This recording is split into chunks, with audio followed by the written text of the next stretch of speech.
Mexico woke up to a country on fire. Roads blocked, vehicles burning, and gunfire sounds echoing across states. This is the violent fallout after the killing of one of the world's most feared drug lords. Mexico's Security Secretary Omar García Harfuch confirmed that 25 members of the National Guard were killed in 6 separate attacks in Jalisco.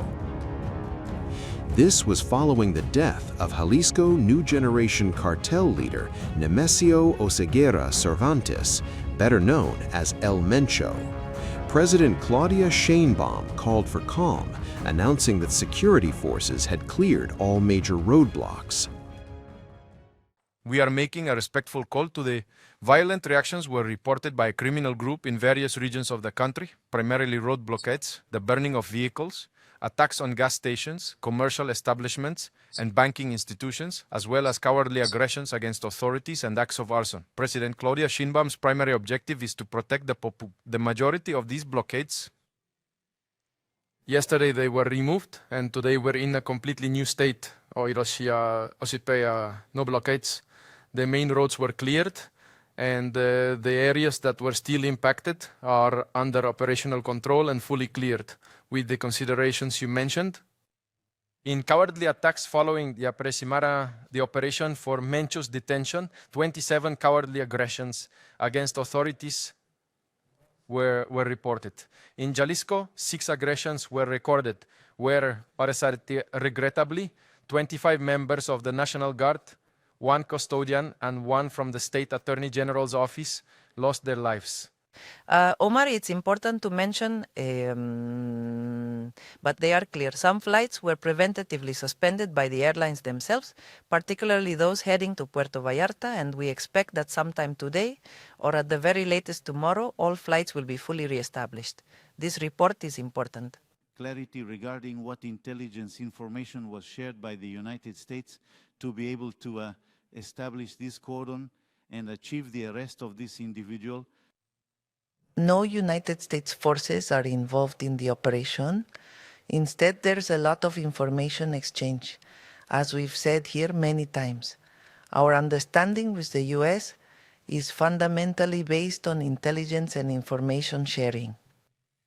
In this case, as there was information provided by the United States government, they even issued a statement, intelligence, but the entire operation from its planning is the responsibility, of the federal forces, in this case, the Secretariat of National Defense.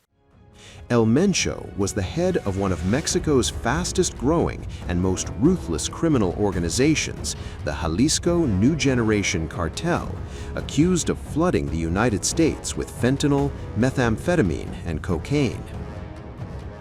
He was killed during a shootout in his home state of Jalisco as Mexican military forces attempted to capture him. The response was swift and deadly. Cartel members launched coordinated attacks, blocking highways and setting vehicles ablaze across multiple states.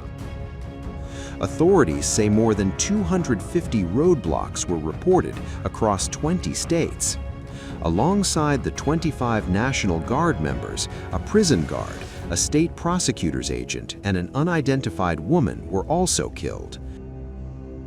Officials say roughly 30 suspected criminals were killed in Jalisco and 4 more in Michoacán. Several states canceled school as local and foreign governments urged citizens to stay indoors.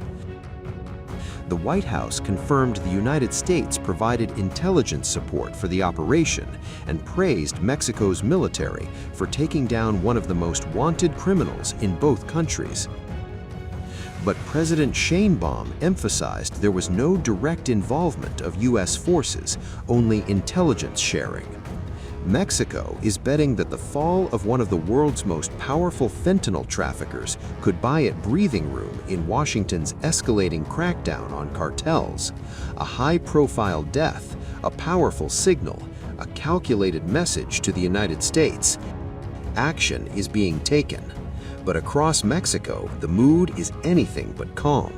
Security forces remain on edge, rival factions watch and wait. Communities brace for possible retaliation. because when a kingpin falls, the vacuum rarely stays empty for long.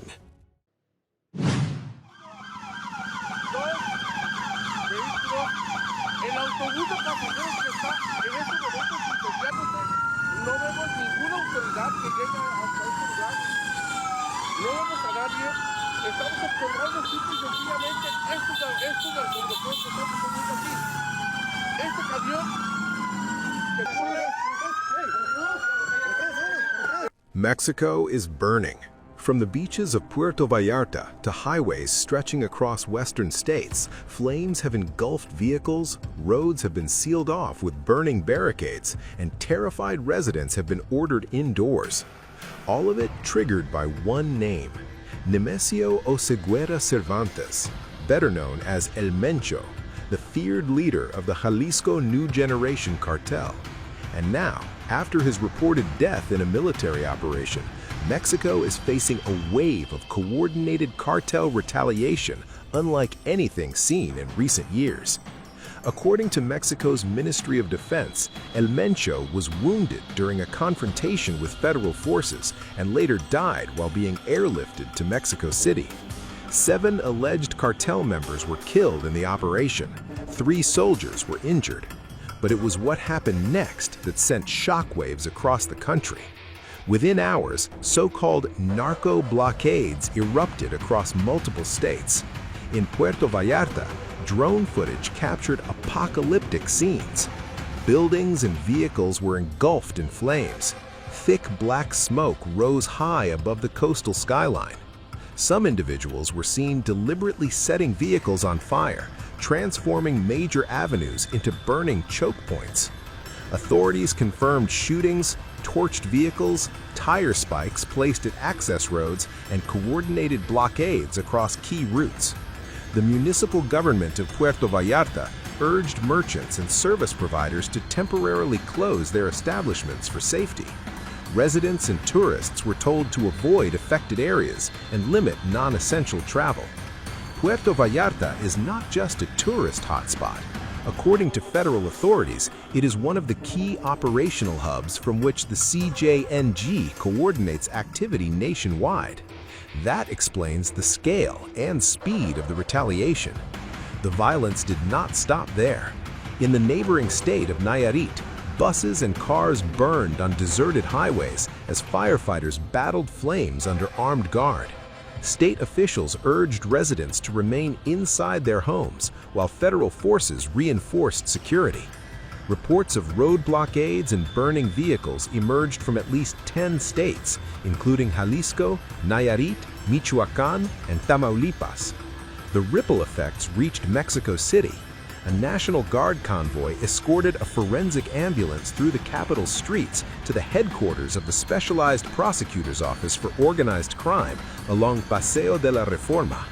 Authorities have not formally confirmed the identity of the body transported under heavy guard, but the timing and the scale of nationwide unrest points to one conclusion. Meanwhile, at the Central de Autobuses del Norte in Mexico City, travelers were left stranded. Bus companies suspended routes to western states amid security fears. Passengers queued at information desks, clutching luggage, desperate for updates on canceled departures. Bus operators say services will only resume once authorities confirm that highways are secure. For now, mobility across large parts of western Mexico remains paralyzed. The crime situation is very difficult, and what's most concerning, the agencies of the bus lines, well, they don't allow us to, or they simply won't sell us a ticket for our intended destination. My wife and daughter are waiting for me, and they tell me the roads to the ranch are closed and supposedly they're burning vehicles. No, I don't understand. I don't have more information about it. Well, it's like everything, isn't it? It's like everything that we're worried. She's worried about me here, and I'm worried about her there, you know, because the situation is really tough, and we hope that it gets better and that all the roads are controlled, that they open up so that each of us can reach our destination. El Mencho was one of the most powerful and elusive drug traffickers in the world. The United States had offered a $15 million reward for information leading to his capture. Under his leadership, the CJNG expanded into one of Mexico's most dominant and violent criminal organizations, with influence stretching far beyond Jalisco. His death, if fully confirmed, represents a seismic shift in Mexico's criminal landscape. But it also raises a dangerous question: who fills the vacuum?